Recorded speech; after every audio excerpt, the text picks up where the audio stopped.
क्या आप Saudi visa bio app पर फिंगरप्रिंट स्कैन करते करते परेशान हो चुके हैं? ईमेल नहीं आ रही, ऐप कह रही है प्रोसेस कंप्लीट हो गया है लेकिन कॉन्फर्मेशन जीरो है। हज 2026 के लिए अगर आपका बायोमेट्रिक प्रोसेस कंप्लीट ना हुआ तो आपका वीज़ा प्रोसेस रुक सकता है, लेकिन परेशान ना हो। आज की इस वीडियो में हम आपके तमाम सवालों के जवाब देंगे, तमाम कंफ्यूजन्स को क्लियर करेंगे, चाहे आप पाकिस्तान से हो या ओवरसीज पाकिस्तानी हो। फिंगरप्रिंट्स में इशू आ रहा हो, फेस स्कैन रिजेक्ट हो रही है, पासपोर्ट स्कैन नहीं हो रहा, ईमेल नहीं आ रही या प्रोसेस रिपीट करना पड़ रहा है, तो आखिर इन सब की क्या वजूहात है, क्या गलतियां हैं जिनसे आपको बचना है और क्या वो छोटी छोटी एहतियातें हैं, अगर आप वो कर लेंगे तो आपका बायोमेट्रिक प्रोसेस आसानी से और जल्दी कंप्लीट हो जाएगा। तो वीडियो को आखिर तक जरूर देखिएगा क्योंकि एक छोटी सी गलती भी आपको हज से महरूम कर सकती है। अस्सलाम वालेकुम, दिस इज अनीस सनी और वाचिंग माय चैनल। हज 2026 के लिए चाहे आप सरकारी स्कीम में हो या प्राइवेट हज स्कीम में हो, बायोमेट्रिक प्रोसेस आप सबके लिए लाजमी है और ये process Saudi visa bio app के जरिए घर बैठे आप आसानी कंप्लीट कर सकते हैं।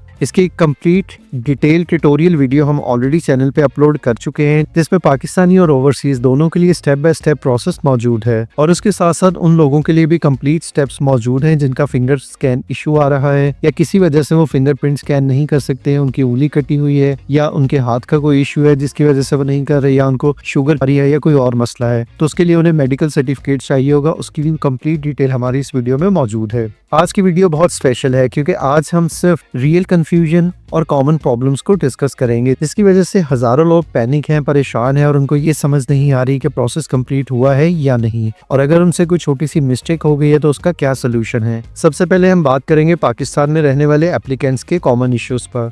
इसके बाद हम बात करेंगे ओवरसीज पाकिस्तानी और जीसीसी कंट्रीज के मसाइल को डिस्कस करेंगे। अगर आप सिर्फ ओवरसीज पार्ट देखना चाहते हैं तो डिस्क्रिप्शन में चैप्टर्स दिए गए हैं, आप डायरेक्ट उस हिस्से पर जंप कर सकते हैं और बाकी वीडियो को आप स्किप कर सकते हैं। इसी तरीके से अगर आपको सिर्फ कॉमन इश्यूज के बारे में जानना है तो आप उस सेगमेंट को देख सकते हैं, और अगर आप पाकिस्तानी हैं और पाकिस्तान में रहते हुए आपको प्रॉब्लम आ रही है तो फिर आप उस हिस्से में जा सकते हैं। तो पूरी वीडियो देखना जरूरी नहीं है, अगर आप पूरी वीडियो देखना चाहते हैं तो भी ठीक है, अगर आप कोई स्पेसिफिक हिस्सा देखना चाहते हैं तो आप बिल्कुल वो भी देख सकते हैं। एक बात बहुत गौर से सुन लीजिएगा कि ये पूरा बायोमेट्रिक का जो प्रोसेस है ये 100% फ्री ऑफ कॉस्ट है, यानी बिल्कुल फ्री है। अगर कोई शख्स आपसे इस काम के पैसे मांग रहा है तो वो बिल्कुल इलीगल है। किसी भी तरीके से किसी भी तरह से आपसे पैसे मांगे तो आप उसको मना कर दे, क्योंकि ये प्रोसेस बिल्कुल आसान और सिंपल है, आप खुद भी कर सकते हैं। अगर आप किसी से हेल्प लेना चाहते हैं तो आप ताशीर ऑफिस जा सकते हैं या किसी ट्रस्टेड फ्रेंड से भी आप गाइडेंस हासिल कर सकते हैं, लेकिन किसी को भी 1 रुपया देने की जरूरत नहीं है। बायोमेट्रिक प्रोसेस कंप्लीट करने की तारीख है 7 फरवरी 2026, यानी 8 फरवरी से पहले पहले आपको ये तमाम प्रोसेस कंप्लीट करना है। अगर ऐप के जरिए आपका प्रोसेस कंप्लीट नहीं हो रहा है तो आप ताशीर ऑफिस जा सकते हैं, जो लाहौर, कराची, इस्लामाबाद के साथ तमाम बड़े शहरों में मौजूद हैं। आप गूगल पे ताशीर ऑफिस नियर बाय को सर्च कर लीजिएगा और जाने से पहले उनको एक कॉल करके पूछ लीजिएगा कि उनकी टाइमिंग्स क्या है और डॉक्यूमेंट्स क्या क्या चाहिए होंगे, ताकि अगर आप जाएं तो आपका वक्त और चक्कर जाया ना हो। कुछ लोगों ने बताया है कि मिनिस्ट्री की अनाउंसमेंट से पहले ही उन्होंने अपना बायोमेट्रिक कंप्लीट कर लिया था और उनके पास एनरोलमेंट नंबर मौजूद है, तो इस सूरत में आपको दोबारा से प्रोसेस कंप्लीट करने की ज़रूरत नहीं है। लेकिन अगर आप दिल की तसल्ली के लिए प्रोसेस को दोबारा करना चाहते हैं तो आप बिल्कुल कर सकते हैं, उसमें कोई ममानियत नहीं है। लेकिन अगर आप नया एनरोलमेंट प्रोसेस करेंगे तो उस सूरत में जो नया नंबर आपके पास आएगा उस नंबर को अपने पास महफूज रख लीजिएगा, क्योंकि इस सूरत में पुराना नंबर आपका नल एंड वाइट हो जाएगा। अगर आप अपना फेस स्कैन कर रहे हैं और ऐप आपसे बार बार रीस्कैन का कह रही है तो चेक कर लीजिए कि आप प्रॉपर लाइट में है, आपका फेस क्लियर है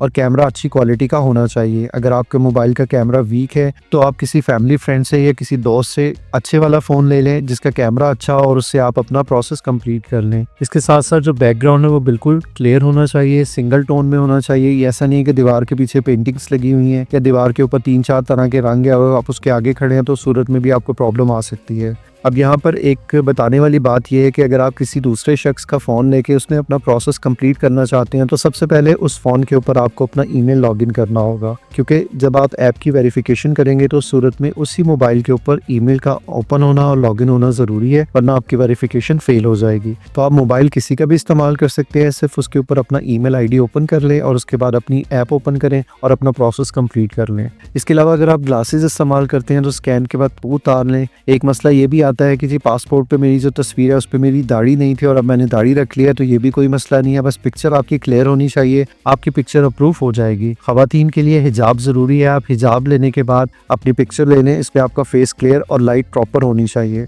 इसके अलावा एक कॉमन क्वेश्चन और कंफ्यूजन ये आ रही है कि लोग कह रहे हैं कि मैंने कराची एम्बेसी को सिलेक्ट कर लिया, इस्लामाबाद को सिलेक्ट नहीं किया, तो घबराए नहीं, इसका कोई मसला नहीं है क्योंकि तमाम सरकारी हज की जो एप्लीकेशंस है उनका वीज़ा प्रोसेस इस्लामाबाद से ही होगा, तो इस ऑप्शन से कोई फ़र्क नहीं पड़ेगा। कुछ लोग ये कह रहे हैं कि ट्रैवल हिस्ट्री ऑप्शन के ऊपर मैंने येस करना था लेकिन मैंने गलती से उसको नो कर दिया है, तो इससे भी वीज़ा प्रोसेस पे कोई मसला नहीं होगा, तो इस पॉइंट पर पैनिक करने की ज़रूरत नहीं है। इसके अलावा कुछ लोगों का ये मसला है कि प्रोसेस कंप्लीट हो गया, ऐप के ऊपर कंफर्म हो गया है लेकिन उनके पास ईमेल नहीं आई। तो सबसे पहले तो आप अपना स्पैम फोल्डर चेक कर लीजिएगा। दूसरे नंबर पे आप ये देख लें कि आपका ईमेल बॉक्स फुल नहीं होना चाहिए। अगर ऐसी कोई कंडीशन है तो कुछ ईमेल्स को आप डिलीट करके रिफ्रेश करें, आपको ईमेल आ जाएगी। लेकिन सबसे बेस्ट प्रैक्टिस ये है कि जब भी आप प्रोसेस करने जाएं उससे पहले अपने ईमेल में से कुछ ईमेल्स को डिलीट कर दें ताकि आपके ईमेल बॉक्स की जो स्पेस है वो फ्री हो जाए। अच्छा, जब आपके पास ईमेल आएगी तो आपकी एप्लीकेशन अंडर रिव्यू चली जाएगी। उसके बाद आपने 72 घंटे तक इंतजार करना है। नॉर्मली 24 से 48 घंटे में ईमेल आ जाती है और उसके ऊपर 2 स्टेटस होते हैं, या तो आपका प्रोसेस अप्रूव हो जाता है और आपके पास एनरोलमेंट नंबर आ जाता है, या आपका प्रोसेस रिजेक्ट हो जाता है। अगर आपका प्रोसेस रिजेक्ट हो जाए तो फिर आप ऐप ओपन करें और पूरे प्रोसेस को दोबारा से कंप्लीट करें और ईमेल में चेक कर लें कि अगर कोई खास इशू मेंशन किया तो आप उसको फिक्स करके दोबारा से प्रोसेस को कंप्लीट करें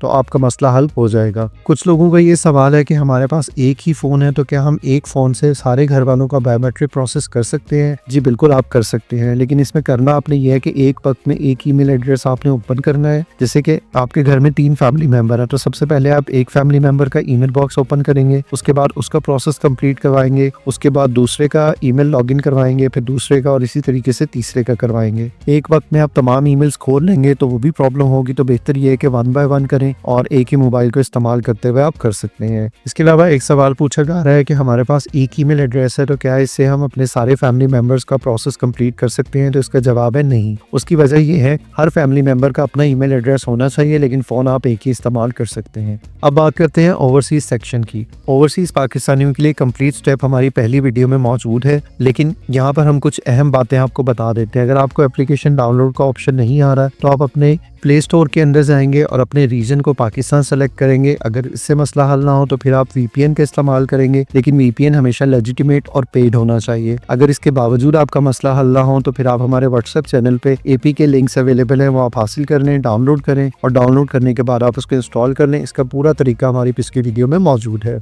अब आप ओवरसीज हैं, पाकिस्तान से बाहर हैं और आपके पास ओरिजिनल पासपोर्ट नहीं है, तो उस सूरत में आपको क्या करना है? उस सूरत में आपने ये करना है कि अपने फ्रेंड्स एंड फैमिली में से किसी को कह के आप अपने पासपोर्ट की एक क्लियर स्कैन कॉपी मंगवा लीजिए, उसका एक हाई क्वालिटी रेजोल्यूशन में प्रिंट आउट ले लीजिए उसी साइज में, और उसके बाद आप उसको स्कैन कर सकते हैं। ई पासपोर्ट स्कैन करने के लिए आपने क्या करना है कि अपने मोबाइल की सेटिंग में जाना है और आपने उसके अंदर NFC का जो ऑप्शन है उसे इनेबल कर देना है। अगर आपके मोबाइल में NFC का ऑप्शन नहीं है तो आपको ऐसा मोबाइल चाहिए जिसके अंदर NFC का ऑप्शन हो। वैसे तो आजकल जितने भी मोबाइल हैं सब में ऑप्शन होता है, आप चेक कर लीजिएगा। अगर बहुत पुराना मोबाइल है तो सूरत में आपको कोई ऐसा मोबाइल लेना है जिसपे NFC इनेबल हो, उसके बाद आप अपना ई पासपोर्ट बिल्कुल स्कैन कर सकते हैं। अगर आप किसी वजह से अपने फिंगरप्रिंट अपलोड नहीं कर सकते, आपके हाथ में कोई प्रॉब्लम है, तो सूरत में आपको मेडिकल सर्टिफिकेट चाहिए होगा जो किसी भी गवर्नमेंट के हॉस्पिटल से आप बनवा सकते हैं। सैंपल स्क्रीन पे भी मौजूद है, व्हाट्सएप चैनल से भी ले सकते हैं। सिंपल हॉस्पिटल जाएं, उसको फिल करवाएं और उसके बाद जब पूरा प्रोसेस आप कंप्लीट करके फिंगरप्रिंट वाले सेक्शन पे जाएंगे तो आपने एक्सेप्शन वाला ऑप्शन सेलेक्ट करना है।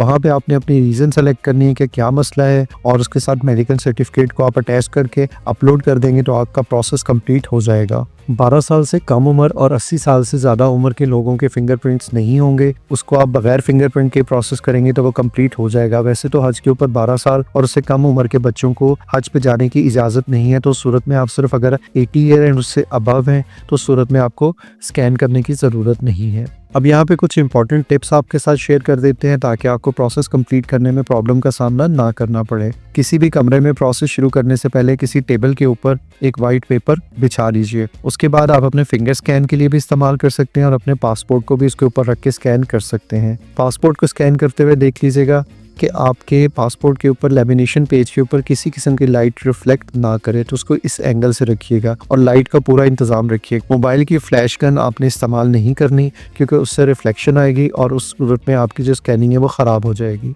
अगर आपके फिंगरप्रिंट्स बार बार रीस्कैन का ऑप्शन आ रहा है तो सूरत में अपने हाथों को धो लीजिए और किसी साफ कपड़े से खुश्क कर लीजिएगा, उस सूरत में आपको प्रॉब्लम नहीं आएगी। जहाँ पे आप ये सारा प्रोसेस कर रहे हैं वहाँ पे लाइटिंग का बिल्कुल बेहतरीन इंतजाम होना चाहिए, बहुत ज़्यादा और बहुत कम लाइट नहीं नहीं होनी चाहिए। सिंपल बैकग्राउंड के साथ आप अपनी पिक्चर लेनी है, इसके अलावा कोई इशू नहीं आएगा। बायोमेट्रिक के बगैर वीज़ा प्रोसेस मुमकिन नहीं है और आपका जो पासपोर्ट है वो नवंबर 2026 तक वैलिड होना ज़रूरी है। 8 फरवरी से पहले आपने ये प्रोसेस कंप्लीट करना है। बाय मिस्टेक किसी और का फिंगरप्रिंट स्कैन ना करें, वरना एयरपोर्ट पे भी ऑफलोडिंग हो सकती है। जैसे कि आपके घर में 2 लोग हैं और एक अपना प्रोसेस कंप्लीट कर रहा है और उसके फिंगरप्रिंट्स को कैमरा नहीं उठा रहा, तो सूरत में दूसरा बंदा अपना हाथ रख के चेक कर लेता है कि जी मैं देख लेता हूँ, तो सूरत में अगर उसके फिंगरप्रिंट स्कैन होंगे और आपने प्रोसेस कंप्लीट कर दिया तो आपको प्रॉब्लम आएगी, आपको एयरपोर्ट से ऑफलोड कर दिया जाएगा, फिर उस सूरत में आपका हज नहीं होगा। तो जिसका प्रोसेस आप कर रहे हैं सिर्फ उसी के फिंगरप्रिंट, उसी का फेस और उसी का पासपोर्ट आपने ऐड करना है। जब आपकी एनरोलमेंट कंप्लीट हो जाए और आपके पास एनरोलमेंट नंबर आ जाए तो उसके बाद आपका प्रोसेस कंप्लीट हो गया। उस ईमेल का आप बेशक प्रिंट आउट लेके रख लें। अगर किसी और के मोबाइल में प्रोसेस कंप्लीट किया तो उसका स्क्रीनशॉट अपने पास महफूज रख लें। ये आपने कहीं पे जमा नहीं कराना और ना ही बैंक में, ना ही मिनिस्ट्री में और किसी जगह पे नहीं करना, सिर्फ अपने पास रख लें। आपका ये स्टेप कंप्लीट हो गया और उसके बाद जो नेक्स्ट स्टेप होगा उसके ऊपर हम आपको बता देंगे।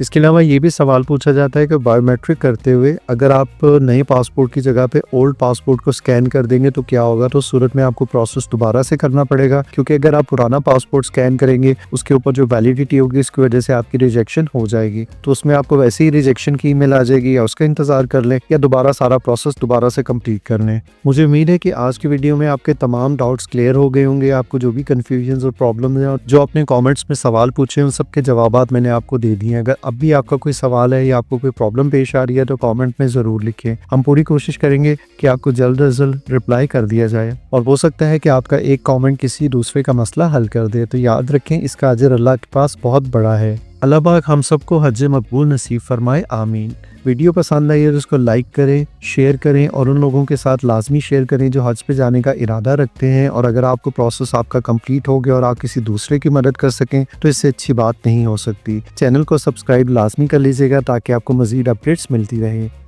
मिलते हैं एक और वीडियो में।